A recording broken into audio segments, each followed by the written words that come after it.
Hey everybody! Today I want to talk a little bit about all the Kingdom Hall sales. And I know that in various episodes I have touched on some of these subjects before, so I apologize for you if you've heard some of these stories. But I just wanted to make one combined episode about all the Kingdom Hall sales because this is a very, very strange phenomenon to a Jehovah's Witness, because there was a boom in the 80s, 90s. We had Kingdom Halls in every city. We were like so excited that we were growing as a people, as Jehovah's people, and we were happily volunteering our time and material. So that was really exciting.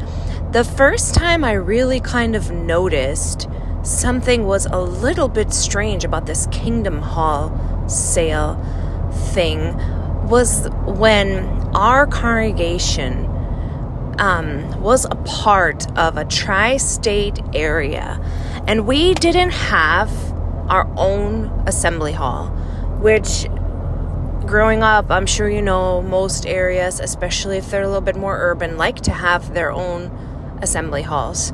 And we didn't have that. We didn't even have one anywhere in the vicinity, so we would rent an assembly hall. And I was just kind of used to that. That's how it was in that area. There was another assembly hall on the other side of the state, but I'd never even been to it or even heard of it till this thing happened. So the society came in and they said, you know, Jehovah's moving us in this direction that we want to sell a few assembly halls in this tri-state area and combine it with one central brand new assembly hall so that also we now can have our own assembly hall. And everyone was excited. I was sitting at the meeting with little kids, and I wasn't really, 100% paying attention all the time. But one of the things that they did at the meeting is that they asked us to pledge. And they said, we want you to take a piece of paper and write down the amount of money you can pledge to this new assembly hall that's being built. And we're scoping out for land and all that. And then we're going to collect and see how much our local congregation can pledge every month. Now, times that with congregations of 3 states specifically donating to this new assembly hall, the money must have been rolling in. We had a donation box set aside in the back of the hall specifically for this new assembly hall. Now, I came home from the meeting, and I all I knew was that my ex-husband, he pledged kind of a large amount for us as a very poor family with kids. And I'm like, we're not going to be able to make that every month. I don't know if he was feeling like grandiose or charitable at that moment. I always felt like, well, Jehovah knows we really are struggling and we don't have a lot to give. So maybe we would put like a few dollars in here and there, but we just didn't have any more. But he sometimes, I don't know if it was like showy display, but he just would like give more than what we could afford. And I would cringe, but you don't want to say anything because, it's for Jehovah. And so he pledged this amount, and I'm like, oh gosh, we're never going to be able to make that every month. So I got home and I visited my mom and my grandpa, who were living together and who were doing phone hookup a lot of times because my grandpa was already so up in age and he had a stroke. So they were on phone hookup and they were furious about this thing. And I'm like, wait, what? And mom and grandpa were like, yeah, we don't pledge money. We don't do that. Because if you're an old timer, J-Dub, you know that Russell made it a point to make it like a slogan almost. We don't ask for donations, because if the work is really backed by God, it will come automatically. We will not ever ask for donations. And if we have to start asking for donations, that means that God is not backing this work anymore. So my grandpa and mom were like shocked that they would like now kind of go in reverse of that and pledge for money. And I was like, oh yeah, maybe you're right about that, because that's one of the things that we were known for. We don't pass a collection plate like at the churches. And meanwhile, isn't that kind of like a collection plate, like passing out pieces of paper where you pledge money? And even the thing of pledging themselves, I don't know, that was just kind of weird. My red flag personally wasn't really raised till they said that, and I'm like, you're right, that is weird. And they did not pledge. They were like, this is not okay to do that. So around the same time is what happened is my uncle, who is an elder in Europe, they had their local Kingdom Hall on a very, very valuable property. I'm like fairly certain it was all paid off. The local congregation took really good care of it. It was a beautiful and convenient location. And this is what happened when things started kind of shifting with the governing body. And they kind of did the power grab. The power grab is when we used to say that people were, the faithful and discreet slave. This is so complicated. If you weren't raised or weren't like in the religion, it's super confusing. But basically, there's a scripture. I'll blend it in on the screen where it talks about the faithful and discreet slave. And I'm really not good at explaining this, so I'm just gonna put like a paragraph how Watchtower explained it. But basically, the faithful and discreet slave used to be all of the 144,000 living at that moment on earth that were like anointed, and I kind of always didn't really understand how they explained it. To me, I'm like, well, wouldn't it make so much more sense if it was the governing body? Just because, like if you're the faithful and discreet slave providing food at the proper time, but you're really not in Bethel at headquarters, how are you helping providing food at the proper time? So to me, how as a Jehovah's Witness, sometimes you have a little bit of a different idea of how things are laid out, but you better not say that, because that is like going against the inspired understanding at the time. But that's how I felt. So when the governing body made the power grab, it's when they basically eliminate everybody else that was anointed on earth from the faithful and discreet slave class and pulled it to themselves. So now it meant that they were the ones who were in charge and had all the say. And things really changed with Tony Morris, Stephen Lett, Garrett Loesch. Things started really, really changing. Jackson, Hurd, that group. Okay, so here's my personal opinion. There's no basis on this at all. But I feel like the governing body members, when they were behind the curtain, were a little bit more classy men. But maybe that is my perception because we didn't see them. We would see them sometimes giving a talk, but that's it. So, when Fred France and Ray France and like Brother Sidlick, was known to be like really kind, they just felt like a little bit nicer, more approachable maybe. And I feel like things started changing with Yarach. Yarach, who entered the governing body with scandal behind him already. He was kicked out of Bethel before he was a governing body member in Australia. Nobody knows why. There's rumors of CSA. We don't know what happened, but one of the governing body members at the time was very, very much against Yarach becoming a member of the governing body. I don't remember who it was, but I think it was maybe Brother Barber, but they really fought like for him not to, but he was. And once he became a governing body member, Yarach was mean, arrogant. He screamed at the Bethelite sister for wearing jeans while on a cleaning job. Screamed. He hated denim. I don't really know what his personal vendetta is like. How culty is that? Show me the scripture where it says, "Thou shalt not wear jeans while cleaning toilets." I mean, it's so absurd. Like, it's so man-made. He felt like women shouldn't wear jeans. So he's screaming. He screamed so much at the sister that her husband, like, interfered. Because he's like, this is not okay. Ted Yarach was asked after an assembly talk about the CSA.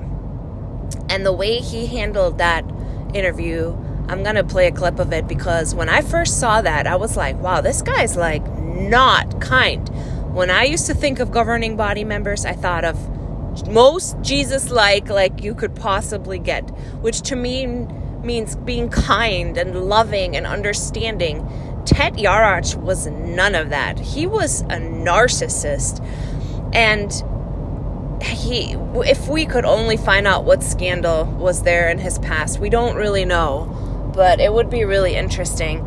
So when the whole story broke the first time in the Awake about CSA, Barbara Anderson talks about this, and she had a really good episode where, they wanted to touch that subject, and Ted Yarach was trying to stop the printing press from that article from being published. Why? I mean, red flags, right? Like, why do you have such a personal vendetta talking about CSA? But he was not successful. The article was printed, and it opened the floodgates, really. I'm going to try to find that Barbara Anderson interview where she says, like, once they printed that article, so many people started writing into Bethel, like, it happened to me too, and I think Yarach, he's some way connected. But anyways, I'm not even saying that all the governing body members were like great people all the time. I just feel like it shifted with Yarach, because to me, Yarach didn't want people in the governing body who possibly would outshine him or be smarter and more intelligent than him. And it feels like once he came on the governing body, like, the dum-dums started coming. I mean, I'm serious. I'm sorry. I'm not trying to be mean, but who in their right mind thinks like Stephen Lett is the spokesperson for this organization? Like, he's so embarrassing to look at. My hubby, who's not a J-dub, I mean, I showed him like a clip of Stephen Lett, and I feel so embarrassed showing it, because it's like, that's our leader? Like, that's who they pick? He's crazy. And Tony Morris, the things that he would say, it was so embarrassing. So I feel like ever since Yarach, like, the governing body members like went downhill. And then now we have like this group of I'm sorry, like, not kind men that were like a little bit shocking to see, like, these are our leaders, these are representatives, these are what God picked to represent us on earth. Like, I don't think so. So once that started, they changed everything. They started putting themselves on screens, on the broadcast. They seem to seek glory for themselves. They talk to us like we're five, like very condescending. They're very sarcastic and down-putting in the way they speak. And then also now they're not behind that mysterious curtain. Now we see it on the broadcast and we're like, yikes. These guys, like, how many people actually woke up from watching the broadcast, from seeing these governing body members in action? And I think that that's really when things started changing. So one of the things that started changing is like this major Kingdom Hall selling thing and Assembly Hall thing. So my uncle's Kingdom Hall, every single congregation got a letter that the ownership used to be to the local congregation. So the local congregation basically owned the Kingdom Hall. And everybody got a letter that they have to write the deed over to, at the time, Brooklyn Bethel Watchtower Society. And if you think about it, like people you've never even met, right? Like some strangers in a faraway continent. And my uncle's in this little small town in Europe, and he gets this letter with a body of elder, and they have to go and change the deed to not belong to their local congregation anymore. So he goes, and it's at the courthouse. He goes to the courthouse, and we'll call my uncle Sven. So he goes, the deed changed. And the lady at the courthouse says, Mr. Sven, are you sure you want to change the title to this property? This is very valuable property. It belongs to your local congregation. Are you sure you want to write this over to people in Brooklyn that you've never met? And you know what? She was right. And he paused. He thought, this is really kind of crazy, isn't it? But the problem is this. You are in this mental prison of obedience and falling in line. Maybe he checked himself right away and thought, oh, I can't even think about it. I have to follow direction. And so he did. And you know what happened? They swooped right in and sold that Kingdom Hall out from under him, from that congregation, and collected all the proceeds. That's sick. I mean, that's really sick. And he was becoming elderly. So now they didn't have a local congregation anymore. A congregation built, a Kingdom Hall built by the local people with their own hands and money. It's sick. And then he had to start driving in his high age and cold winters with his wife who had breast cancer. Far trips to the next Kingdom Hall, which then got sold as well. I mean, it's crazy. So then they tried to go to another Kingdom Hall that was a little bit closer, and the elder at that hall said, I'm sorry, but we're full. We don't have room for you, basically. Like, do not come here. And the reason he said that is because they already merged so many other Kingdom Halls into that one. So they really, truly didn't have a lot of room for more people. And that kind of made my uncle grumble. Like, what is happening here, right? Then I have friends on the West Coast in the USA, and they were promised that they were going to sell their older, aging Kingdom Hall, but they wanted to build a new hall. And please donate. The same thing as with Assembly Hall. Please donate. We're putting a box in the back for this new Kingdom Hall. It's going to be so much better for you. And so this local couple who was elderly, who did not have a lot of money at all, gave $50,000. That is a lot of money, especially when you're poor. They gave $50,000 for this local Kingdom Hall to be built. And then what happened? They sold the old hall. They never built that new hall. And now this couple that donated $50,000 has to travel far to get to a meeting. Where did the money go? How come they didn't get a refund? That money was earmarked specifically for a new Kingdom Hall. Where did the money go? But when you're a good Jehovah's Witness, you don't touch those things. You don't say anything. You don't speak up. Well, I guess my mom and my grandpa were at this point already getting so frustrated that they weren't really like quote unquote good Jehovah's Witnesses, because they said, hey, Where's the new assembly hall that we were promised? So they actually did speak out, and I couldn't get an answer. I would be like, hey, my mom wants to know, like, when are they building the assembly hall? Oh, we're scoping out for land. The years went by. Years. They had sold those other assembly halls that were going to merge into this new amazing tri-state area assembly hall. And then nothing. Nothing happened. This is over 10 years later. That assembly hall never got built. Where's all the money? How much money did they make from selling those two other halls, assembly halls, and collecting monthly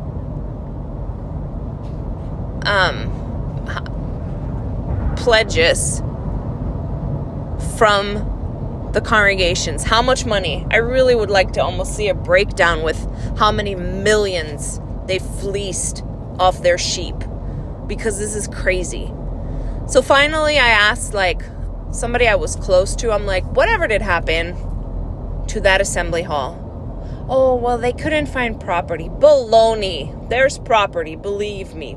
There's much property. And I'm like, what happened to the money? And she said, well, my husband's an elder, and he said that they all voted to send the money to Bethel. And I was just like, the elders voted? How come the congregation didn't get to vote? Even though it really doesn't even matter, because honestly, when like, you have to vote. This is such a fake. It's like a vote like in a dictatorship. It's like a vote in Venezuela. Oh, yeah. Or like a vote for Putin. Oh, yeah. We all voted. Putin won the election. Yeah, it's like you can't really vote against the grain because you have to fall in line. Isn't that weird? Why didn't we ever think about that? Like when there was a vote at the meeting, if you voted against it, you would get death stares. Why is that? Because it's not a democracy, people. It's a total authoritarian government from top to bottom, pyramid scheme. And so they were like, oh yeah, so to make it look kind of decent, we'll ask the elders to vote on it. And all the elders were like, yes, let's send all this money, millions of dollars back to Bethel. And that assembly hall never got built. Now tell me, isn't that just the biggest scam ever? Watchtower has a brilliant real estate scam going. Brilliant.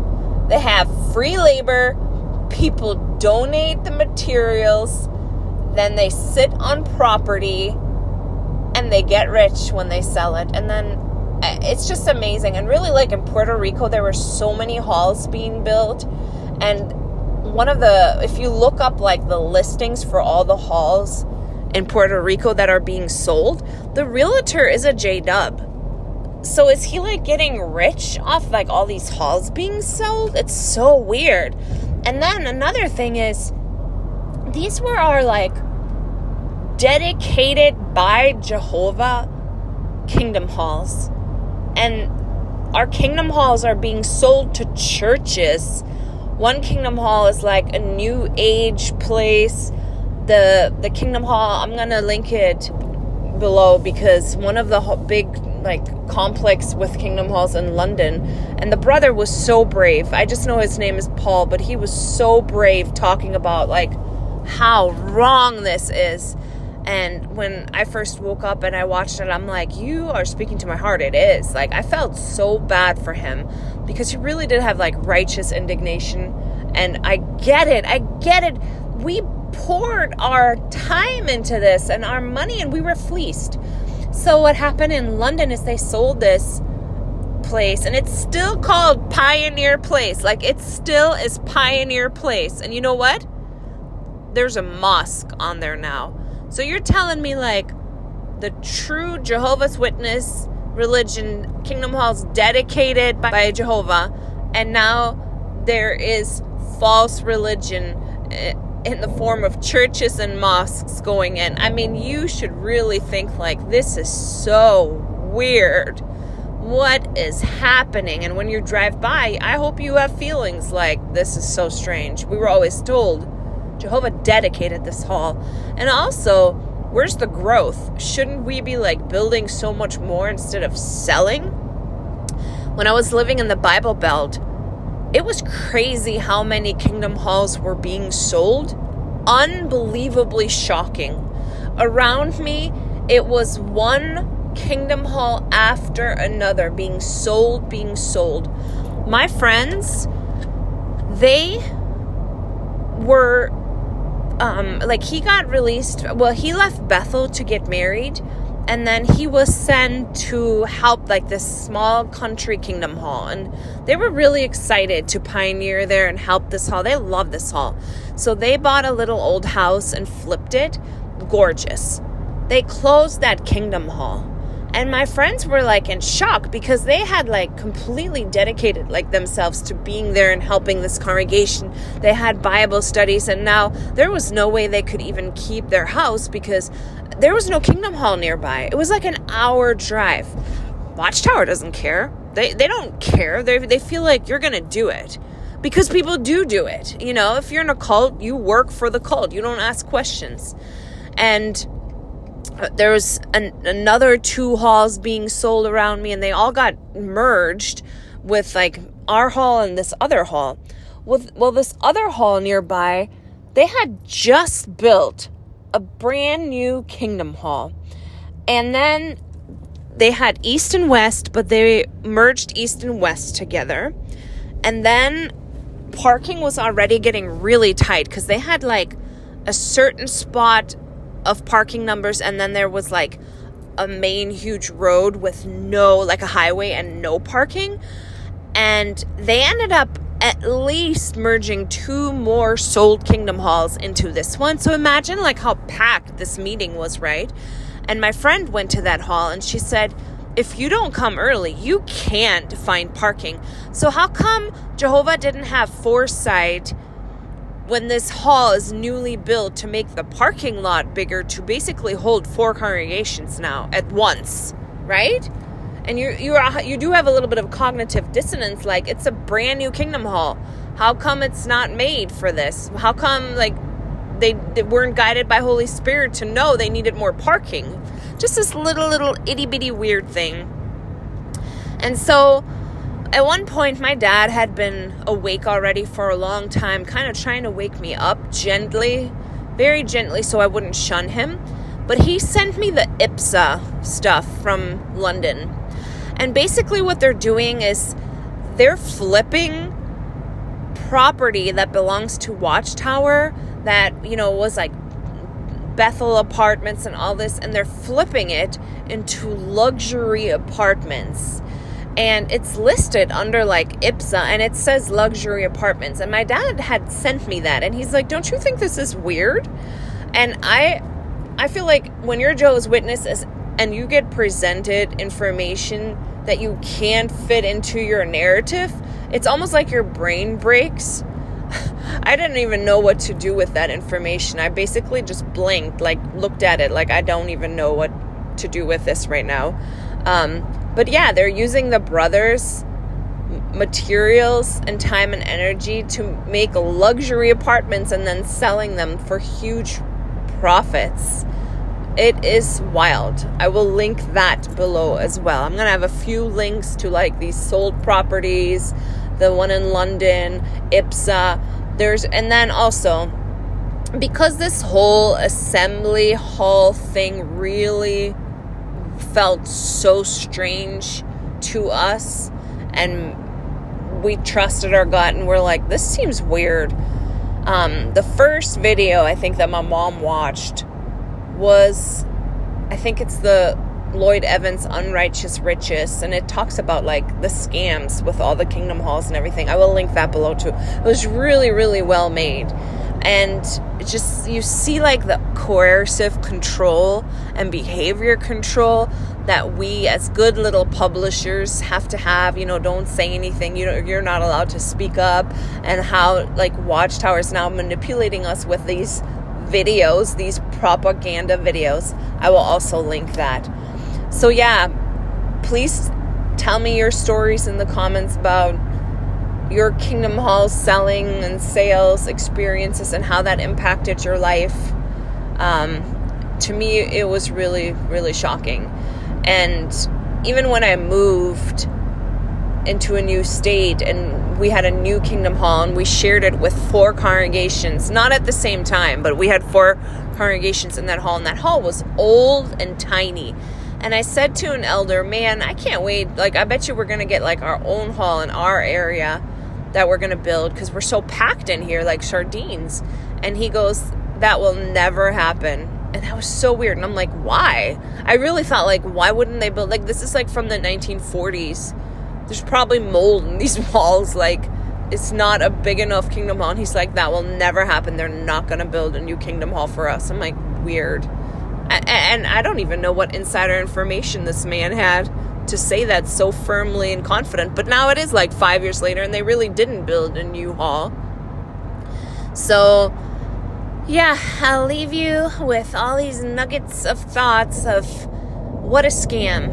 What a scam. Oh, one thing I did want to mention too is a part of this scam is that when people pioneer, they get to count pioneer hours when they go on Kingdom Hall builds. I didn't even really know about that at first till my friend started pioneering in a very, very cold state. And she said her and her husband wouldn't even be able to make their hours, unless it wasn't for Kingdom Hall builds and Assembly Hall builds. And I'm like, what? She's like, yeah, we can count hours. And I'm like, but that's not preaching. Like, to me, it's preaching hours. Like, how many hours did you preach? And then you can only count your hours, if I'm correct on this, if you're a pioneer for a Kingdom Hall build. What the heck? And I really thought, like, who makes this rule? This isn't a Bible. It's, like, so made up. You can count your hours. So, like, my friends who all pioneered, they would take vacation to go build. Like, to go build Wallkill and they went to Ramapo and all this. I'm like, that is so strange. And again, we're free people. We don't have to do any of this. Like, we don't have to go on builds. We don't have to pioneer. We don't have to collect hours. And here they have us so brainwashed that we think it's a privilege to work for the society for free. And then we think, oh yeah, because I'm getting like worthless pioneer hours. Like, what does it even matter if someone has pioneer hours or not? They don't mean anything. It's made up. And we're getting like hours and we're so proud. Oh, I got hours building, and we're building real estate for them that they then sell and become rich. So yeah, that's today's episode, and I'll talk to you soon.